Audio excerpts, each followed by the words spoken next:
한 분야에 무언가를 이룬 사람들은 만나보면 그들은 어김없이 집중하는, 자신을 한 가지 일에 완전히 던진 그런 사람들입니다. 최소한 그 분야에서 짧게는 10년, 길게는 20년, 30년 정말 혼을 갈아 넣는 그런 사람들입니다. 만유인력의 법칙을 발견한 뉴턴은 약점투성이의 사람이었다고 합니다. 달걀을 삶는다고 하면서 끓는 물에 시계를 집어넣고, 심지어 자기 결혼식도 잊어버리고 연구실에 홀로 남아있었다. 확인해 봐야 되겠습니다만, 어쨌든 그런 뉴턴이 대과학자가 된 것은 엄청난 집중력 때문이었습니다. 최근에 우리 한국을 아주 뒤집고 있는 아시아 여성 최초로 노벨 문학상을 받은 한강이라는 분, 정말 어마어마한 상을 받았는데 수상 소감 한마디 없이 10일 넘게 숨어 있다가 드디어 이제 두문불출하던 그가 그저께입니까 한 시상식에 참석해서 수상 소감을 밝혔습니다. 저는 글을 쓰는 사람이고 또 글을 통해 세상과 연결되어 있습니다.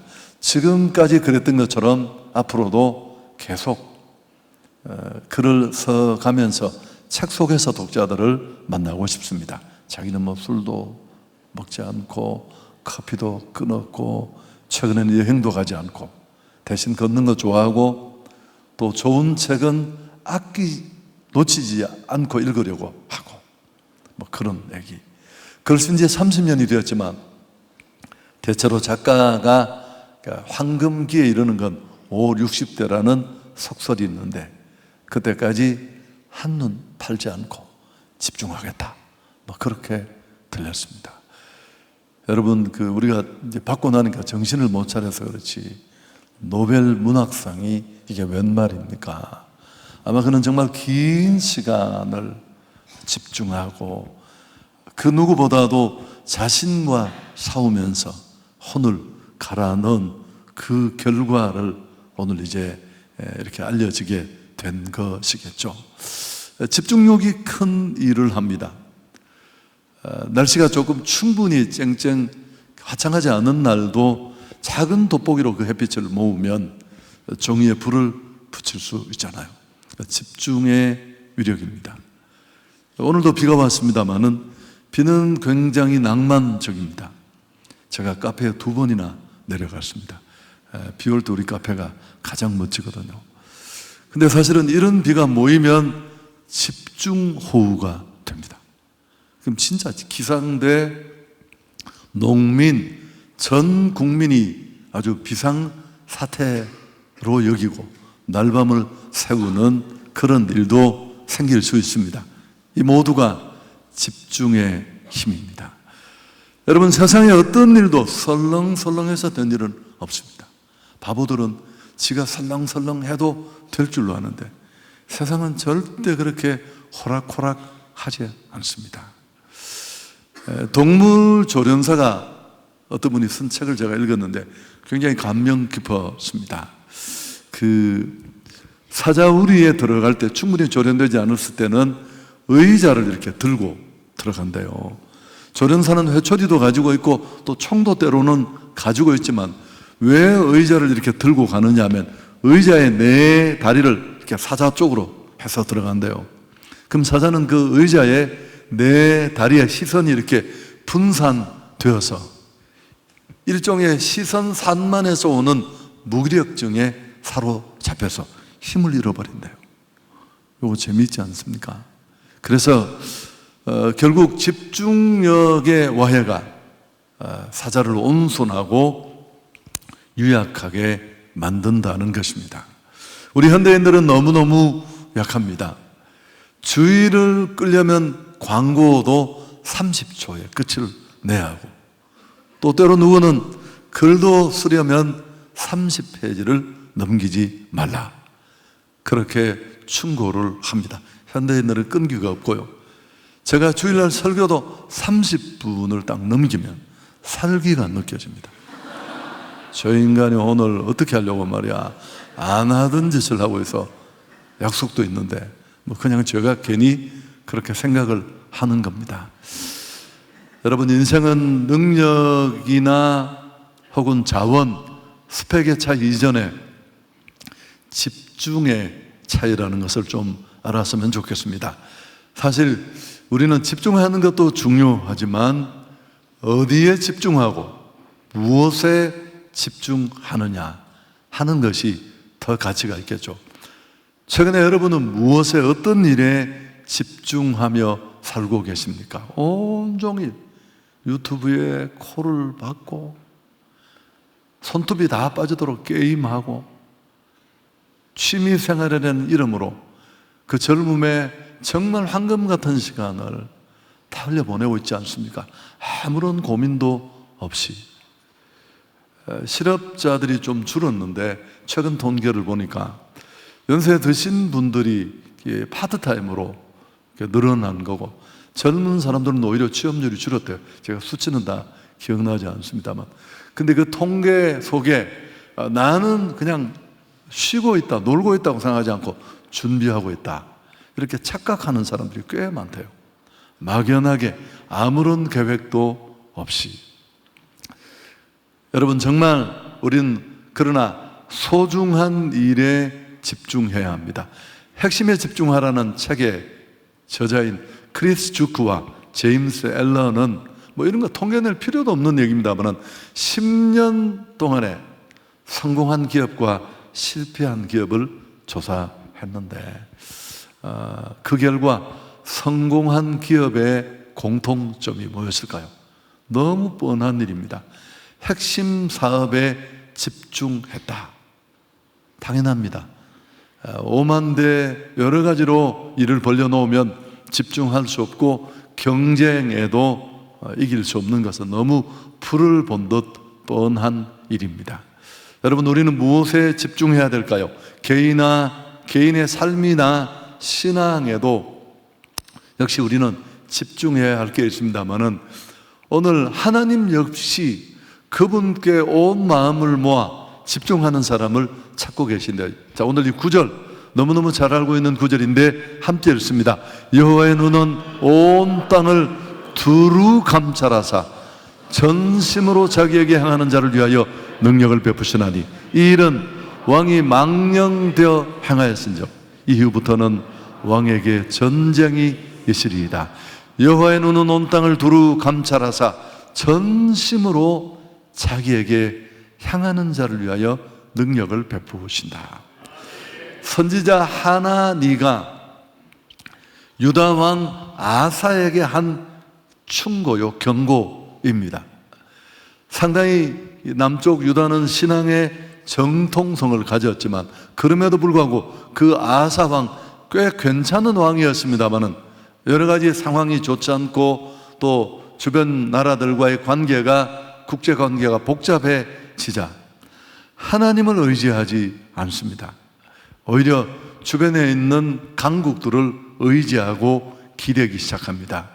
그래서 이런 상황을 보고 한 말입니다.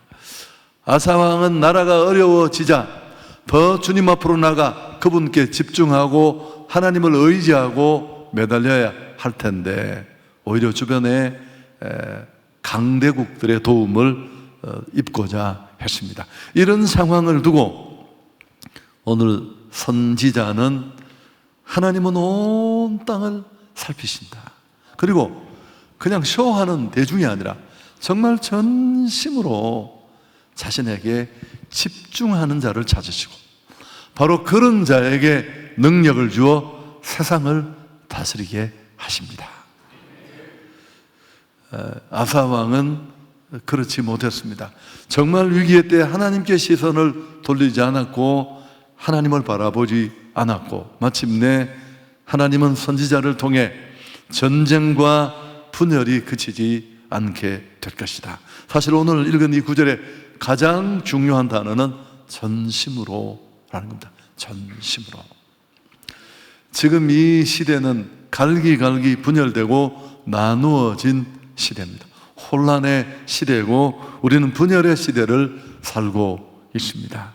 근데 우리가 정말 이런 혼란을 극복하고, 그게 국가적이든 개인적이든 교회적이든 이런 문제를 극복하고 다시 회복으로 나갈 수 있는 길은 한 가지밖에 없습니다.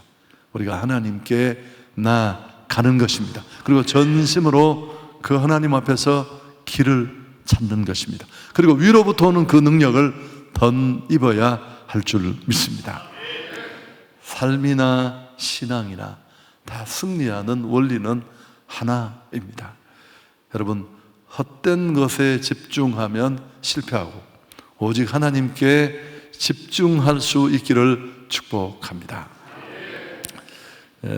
4세기에 어거스틴이 하루는 꿈을 꿨는데 천국 문 앞에 이르렀습니다. 죽어서 천국 문지기가 물었다고 합니다. 당신은 누굽니까? 나 어거스틴입니다. 예수 믿는 사람입니다. 그러자 문지기가 내가 보니 당신은 예수 믿는 사람이 아니고 당신 머릿속에는 예수님 말씀은 없고 철학자 시세로의 사상만 가득 차 있군요. 당신은 철학자일지는 모르지만 크리스천은 아닙니다. 깜짝 놀라 꿈에서 깬 그는 그때 굳게 결심했다고 합니다. 나는 크리스천이다. 나는 그리스도인답게 예수 그리스도와 그분의 말씀에만 전념하겠다.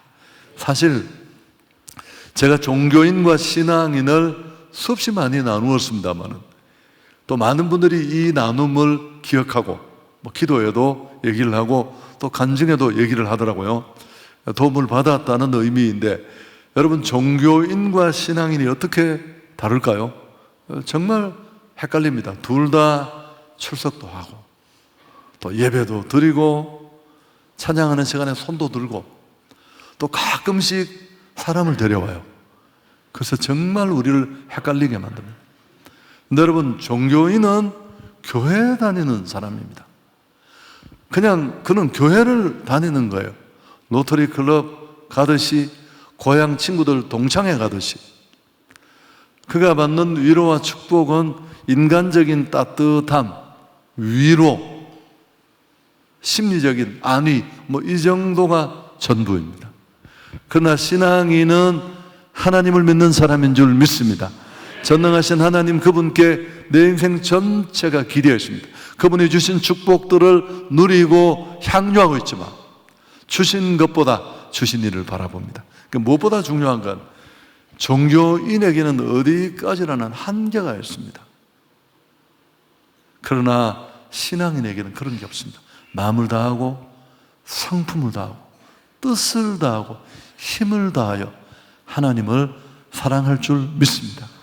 그리고 오늘 이 아사왕을 향한 하나님의 충고, 경고 속에 들어있는 성경의 말씀처럼 전심으로 은혜 없이는 살 수 없고 어떤 상황, 어떤 문제에 봉착하더라도 하나님의 은혜로만 살 수 있다는 전심의 믿음이 우리에게 있는 줄 믿습니다. 여러분, 사람은 헛갈리고 속을 수 있지만 하나님은 결코 헛갈리지 않으십니다. 사실 우리의 모든 일은 믿음이 문제고 또 믿음만큼 되는 것입니다. 예수로 말미암아 살고 예수를 위해서 죽을 수 있는 예수님 한 분에게만 집중하는 전심의 예수꾼들이 될 수 있기를 축복합니다. 일제시대 때, 우리가 일제합시에 있을 때 우리나라가 한창 이제 초기 복음이 들어오고 그랬을 때 최권능이라는 목사님이 계셨습니다. 이분의 원래 이름은 최봉석인데 이렇게 최권능으로 불렀는데, 그분에 대한 이야기는 끝도 없고 또 너무너무 은혜롭고 우리 상식으로는 조금 이해되지 않는 부분도 때로 있습니다만은 얼마나 복음에 사로잡혀 있었던지 눈만 뜨면 예수 믿고 천당 가세요.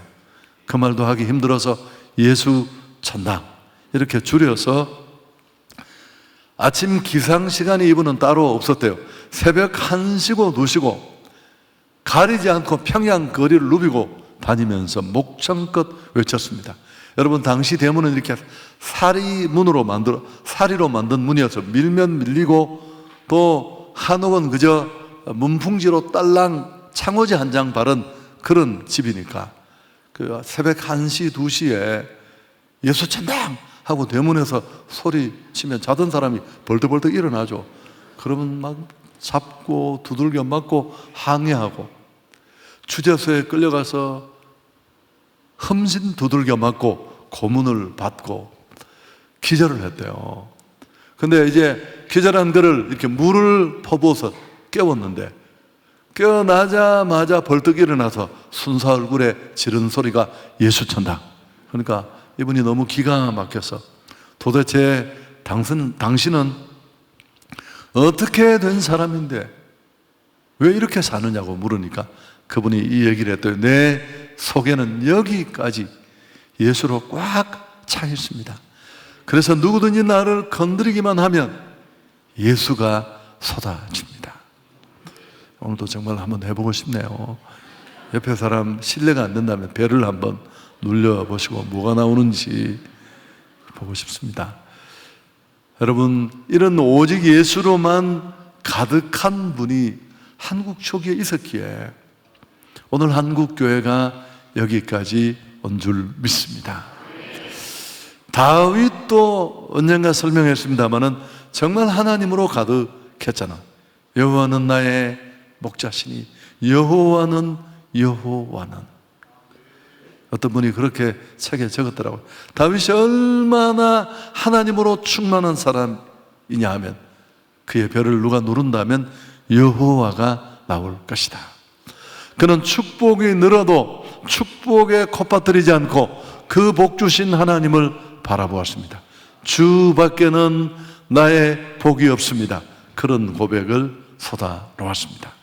자, 이제 우리 주변에는 어떤 일이든지 하면 그 일에 막 집중하고 온통 마음을 쓰는 이런 성향의 사람들이 있습니다. 저는 좀 산만한 편이어서 집중력 있는 사람을 너무너무 좋아하는데, 장가도 집중력 있는 여자를 만나서 갔는데 살아보니까 별 재미는 없습니다만은 어쨌든 집중력 있는 사람 부러워해요. 이 얘기도 제가 우리 목회자들에게 자주 했는데, 사랑의 교회를 이끄시던 이제 고인이 되셨습니다만은 옥하는 목사님은 진짜 한국이 낳은 최고의, 저는 기독교의 인물 중에 한 분이라고 생각합니다. 그분이 한 일은 참 많은데 우리가 한국 사람이라서 좀 과소평가하는 그런 분이시기도 합니다. 제자훈련이라는 정말 시간을 두고 세대가 가도 많은 교회와 성도들이 도움받는 그런 툴을 남기기도 했고, 이분은 사진 찍는 취미가 있었습니다. 근데 뭐 완전히 프로 수준을 넘어섰습니다. 유명한 일화가, 이분이 사진에 미쳐서 강원도 어느 산 꼴짝에 가서 이제 학이 오는 소나무 밑에 기다리고 담요를 뒤집어 쓰고 며칠을 기다리고 있었대요. 그러다가 성령의 음성을 들었다고 합니다. 옥 목사, 너 지금 여기서 뭐 하고 있느냐고. 그래서 다 털고 내려오셔서, 후배들을 만나면 늘 그러셨어요. 또 책에도 썼고, 취미생활 함부로 하지 마라. 큰일 난다. 우리가 다 자기 같은 줄 아는 거죠. 여러분, 우리가 했다고 다 그렇게 꽂히고 그렇게 됩니까? 제가 모셨던 목사님 한 분도, 이분도 제가 너무 언제 한번 우리 교회도 모시고 싶은데, 1년 제가 담임 목사님으로 섬겼는데 이분도 그 집중력은 무시무시한 분입니다. 꽃이 좋으면 그 꽃 같은 선인장을 600개씩 집에 들여놓는데, 집에 들어가면 목사님 집에 들어갈 출입을 하기가 어려워요. 이런 좀 이상한 분도 계십니다만, 여러분, 대부분의 경우는 그렇지 못합니다. 그래서 제가 인터넷에 봤더니만 어떤 학생이 글을 올렸더라고요. 집중력이 최고로 낮습니다. 산만함이 지구 최강입니다. 이놈의 산만함 잡을 방법 없을까요? 공부해야 하는데 미치겠어요. 유유. 휴대폰에 딸려있는 MC 스퀘어 기능까지 다 써보아도 별 수 없네요. 제가 이걸 왜 사진을 찍어 두었느냐면 제가 비슷해서 저도 정말 지금도 집중해야 될 때 MC 스퀘어 파일을 이렇게 귀에 걸어놓고 그렇게 합니다. 시간은 없고 막 할 일이 많아야 될 때 집중력이 떨어지면 그렇게 합니다만은, 그래서 오늘 이 시간에 우리가 정말 집중이 차이를 만들고 결국은 인간이 가진 능력이나 또 자본은 대동소이합니다만 얼마나 집중해서 바람직한 삶을 사느냐, 결과를 남기느냐에 달려 있습니다. 첫 번째가 뭐냐면 목표가 분명해야 됩니다. 이번 달 금요성경집회 주제가 표대인데요, 말을 바꾸면 표대가 분명해야 합니다. 골이 있어야 합니다. 그냥 달리는 게 아니고 목표 지점이 있어야 달릴 수 있겠습니다. 단순히 원하는 일이 아니라 정말 우리의 고울이 되려면 정말 필요한 일이어야 합니다. 여러분, 우리는 원하는 것과 필요한 것을 잘 구분하지 못합니다. 이건 정말 내가 필요하다고 생각해서 온갖 방법을 다 동원해서 또 돈을 쓰고 시간을 들였는데 좀 지나놓고 보면 어때요? 그게 별로 필요한 게 아닐 때가 참 많습니다. 우리가 구매한 물건도 그렇지만 금세 시큰둥해지고 발을 빼게 되는 그런 경험을 가끔씩 합니다. 근데 정말 내가 인생의 모든 자원을 들여 달려가야 될 그런 고울, 목표, 필요의 일이 분명하다면 어쩌면 집중은 좀 더 쉬울 줄 모릅니다. 쉬울지 모릅니다. 왜냐하면 달려가야 될 목표와 방향이 너무 분명하기 때문에 그렇습니다. 또 목표가 분명하고 뚜렷하면 다른 것을 좀 쉽게 포기할 수 있습니다.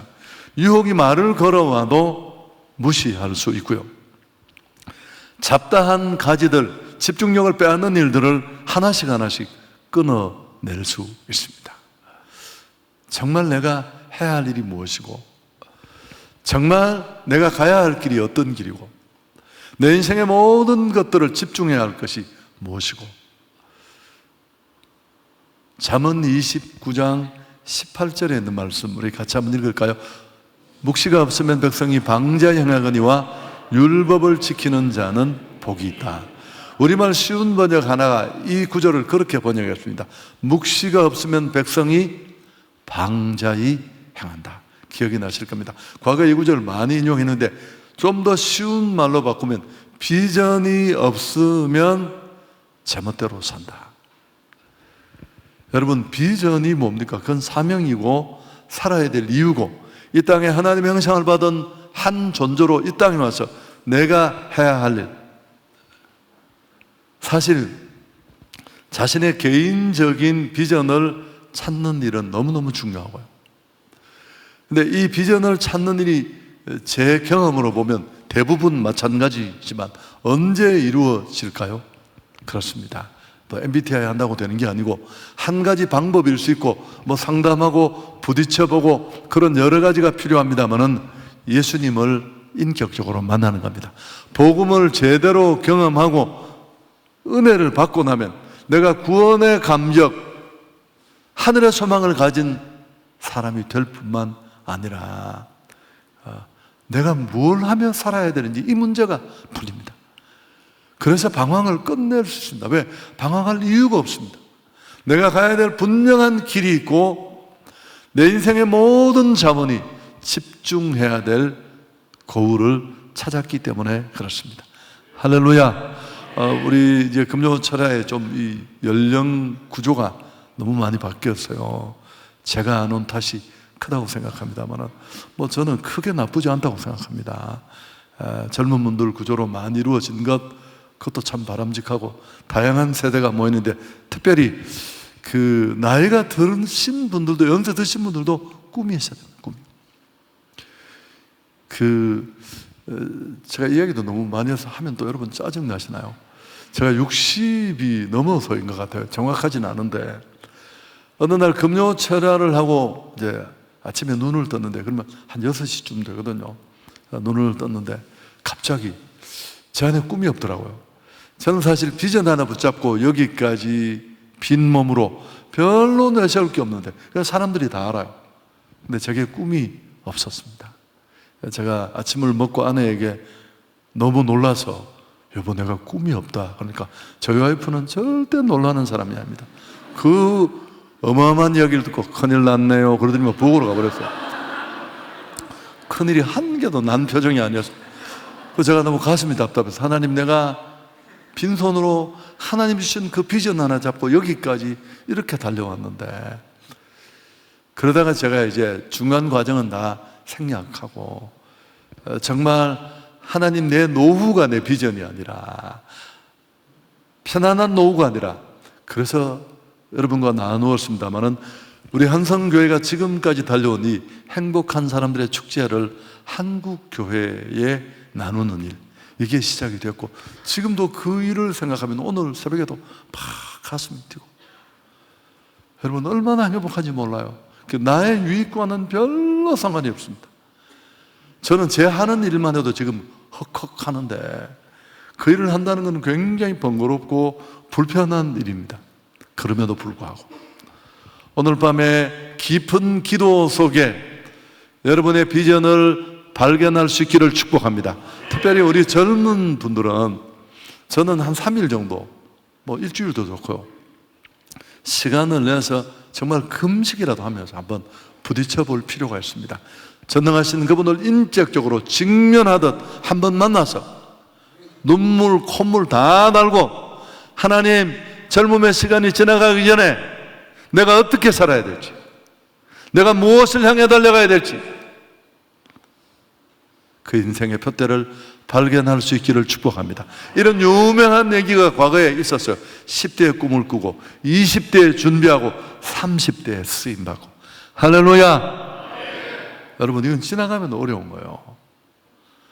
머리가 하얀 할아버지가 신학교 가지고 소명받았다고 막, 여러분 소명받은 건 내가 충분히 이해를 하겠는데 옆에서 보면 너무너무 측은합니다. 신학교 가면 과제가 얼마나 많이, 이분은 페이지도 다 못 적어요. 빨라가지고 여기 쫓아다니고 저기 쫓아다니고.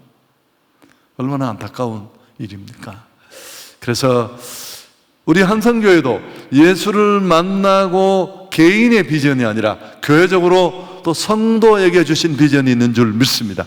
하고 싶은 일이 아니라 우리가 해야 할 일, 우리가 받은 그 십자가의 복음을 전하는 일을 해야 할 줄 믿습니다. 하고 싶은 일을 하는 인생보다 해야 할 일을 하는 인생이 훨씬 행복합니다. 그리고 즐겁게, 두 번째, 그렇게 딱 정해지면 그 일이 즐겁지 않을 때가 더 많아요. 여러분 그 일을 좋아하고 즐거워하면 언제나 집중력도 생기고 정상에 설 수 있는데, 에디슨은 일하는 걸 너무너무 좋아했대요. 오락하는 것만큼 즐거워해서 하루에 18시간씩 일을 해도 일하는 것을 결코 피곤해 하지 않았다, 그렇게 얘기를 합니다. 여러분 여기서 중요한 키가 있는데요, 지금 내가 하는 일, 그 길은 내가 가야 할 길이고 또 나의 비전이 있는 길이라 여겨질지라도 내게는 그렇게 탐탁하지 않고 기쁘게 즐겁게 여겨지지 않을 수 있습니다. 어떻게 하면 될까요? 한번 따라가겠습니다. 좋아질 때까지 계속하라. 여러분 이거는 정말 중요한 원리예요. 저는 자주 그런 얘기를 합니다. 누군가가 재미있다고 하는데 내게 재미없는 일이 있다면 그건 재미있는 일일 가능성이 대단히 높아요. 사람마다 개성의 차이는 있지만, 근데 그 일을 계속 해보면, 영어 공부, 강아지 키우는 거, 나는 못하는 그 어떤 일 다, 특히나 이건 내가 가야 할 길이고 내가 해내야 할 일이고 내게 사명과 비전과 같은 일인데, 여러분 꾸준히 발을 빼지 말고 도망치지 말고 10년, 15년, 20년 계속하면 의미도 찾고 재미도 찾게 될 줄 믿습니다. 이 원리를 모르면 어려워질 수 있어요.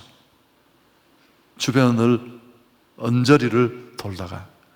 그리고 세 번째, 자기 삶을 절제해야 됩니다. 절제. 이 세상에 하나님이 도울 수 없는 것은 없습니다. 기도하면서 작은 일부터 하나하나 그렇게 조금씩 준비해 갈 필요가 있습니다. 포기하지 말고 목표의식을 가지고 달려가는 그 길에도 언제나 엉뚱한 것들이 끼어듭니다. 그때 주저없이 잘라버리는 의지적인 노력이 어디까지 가느냐, 얼마나 온전히 정상에 서느냐를 결정짓습니다. 그래서 저도 참 어려웠는데 이제 나이가 드니까 좀 되더라고요. 지난 시간에 사실 주일날 사부 오부에 우리 젊은 분들이 그 불안에 대한 네 번째 설교를 꼭 들으실 필요가 있는데 영상을 찾아서 들어보시길 바랍니다. 여러분, 우리는 그 삶의 루틴을 딱 만드는 게 너무너무 중요해요. 저는 이제 자는 시간, 일어나는 시간, 물 먹는 시간, 운동하는 시간, 밥 먹는 시간 다 정확합니다. 그래서 어쩌다 보니까 그렇게 됐어요. 너무너무 감사하고. 그래서 그 젊은 날에는 밤에 잠을 잘 못 자기도 하고 또 시간도 바뀌고 그런 일이 쉽지 않습니다만은 정말 목표의식이 분명한 사람은 제한된 시간 속에 집중을 해야 된다는 필요를 느낀다면 그렇게 좀 좋은 그런 시간 관리 앱 같은 걸 하나 구하십시오. 저도 최근에 또 틱틱이라는 그 앱을 알아서 어려워서 매뉴얼을 이해할 수가 없어요. 근데 지금 $30를 주고 사서 계속 고민만 하고 있는데, 여러분, 저는 아침마다 다 적고 이걸 또 옮겨 적고 너무 에너지가 많이 들어가서 누가 이게 구글 캘린더에 보다 20배 좋다는 얘기를 듣고 그냥 생각도 없이 결제를 했는데 매뉴얼을 이해할 수도 없고 제대로 설명한 분이 없어서 좀 어렵습니다만 그래도 또 해내겠죠. 지금까지도 다 해냈는데, 그래서 지금 잘 안 되는 지금부터 목표의식을 가지고 자기 루틴을 잘 만들어서 시간을 줄여 나간다면 놀 때는 놀고 휴식할 때는 휴식해야 되지만 훨씬 더 멋진 결과를 만들 줄 믿습니다. 미쳐야 미친다. 제가 이 말 너무너무 좋아합니다. 정말 예수에 미치고 복음의 능력에 미치고 또 그 복음을 통해 만난 그분이 내게 기대하시는 그 일, 한 사람의 신앙인으로서 살아가는 그 일에 여러분 인생이 온전히 던져지기를 축복합니다. 여성들이 제일 멋있는 사람이 남자가 어떤 사람이라고 많이 얘기합니까? 무슨 일인가 흠뻑 빠져있는 사람. 아무리 고급 옷을 입어도 아무리 멋진 슈퍼카를 타도 그것 없으면 혼이 없는 사람이죠. 삶의 의미를 모르고 목적을 모르고 방향의식이 없고 그건 표류하는 거죠. 여러분, 결혼하기 전에 자매들도 물어봐야 됩니다. 형제도 자매에게 물어봐도 되는지 모르겠지만 왜 사느냐고. 당신이 달려가는 길의 목표가 뭐냐고. 모르면 그냥 후라이팬 같은 거 옆에 있으면 그것까지는 하면 또 문제가 되지만 정신을 차려야 되지 않겠습니까? 아니, 지금 달리고 있는데 어디를 향해 달리고 뭘 향해 달리고 있는지도 모른다면 그건 방황하고 있는 거잖아요. 그건 헤매고 있는 거잖아요.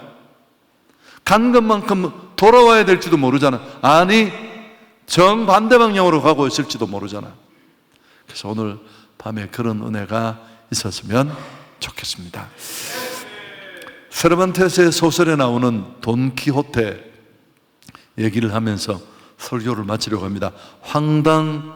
황당무계하지만 아름다운 이상주의를 꿈꾸는 사람의 얘기입니다. 스페인의 시골 라만차라는 곳에 사는 알론소 키아노라는 50세쯤 된 남자입니다. 근데 이분은 밤낮으로 기사도 이야기를 탐독하다가 약간 정신 이상을 일으켜서 스스로 자신이 기사라고 착각합니다. 그래서 자신의 이름을 돈키호테라고 붙이고 핍박받는 자들의 편에서 이 세상의 부정과 맞서 싸우기 위해서 일어납니다. 근처의 어리숙한 농부 산초 판자를 자기 종으로 거느리고 이제 길을 났습니다. 모든 것을 중세 기사로 해석합니다. 풍차는 거인으로, 양떼는 교전 중인 군대로, 또 포도주가 든 가죽 주머니는 상대 적으로 보고 전투를 벌이기도 합니다.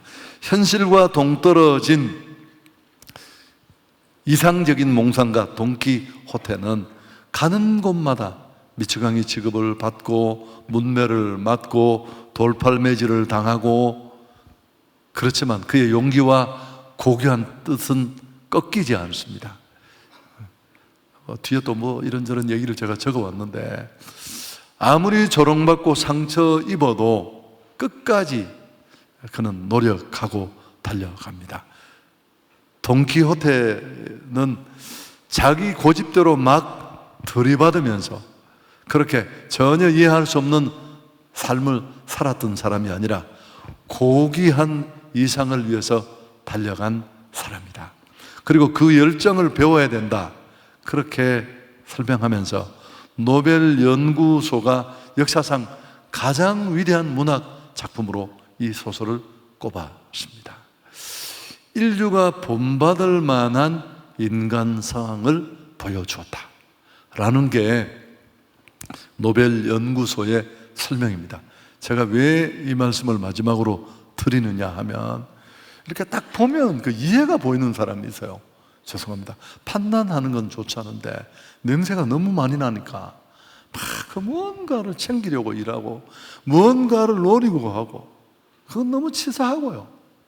그건 얼마 가지 못하고 그 낮은 목표는 하나님 안에서 여러분이 정말 원대한 비전과 꿈을 갖기를 축복합니다. 그리고 얼마뿐인 인생, 아무것도 가지고 오지 않았듯이 아무것도 가지지 못하고 그분 앞에 설 텐데, 우리가 이 연약함을 내려놓고 또 인색함도 좀 줄여가면서 정말 더 가치 있는 일, 더 소중한 일, 온 세상을 섬기는 일, 복음을 전하는 일, 그런 일들 위해서 큰 비전을 가지고 달려가는 멋진 하나님의 사람들이 일어나기를 축복합니다. 그리고 신앙도 삶도 허비하지 말고 우리 잘 달려가서 후회 없는 그런 삶이 되기를 축복합니다. 표대가 필요합니다. 좋으신 하나님께 영광을 돌리겠습니다.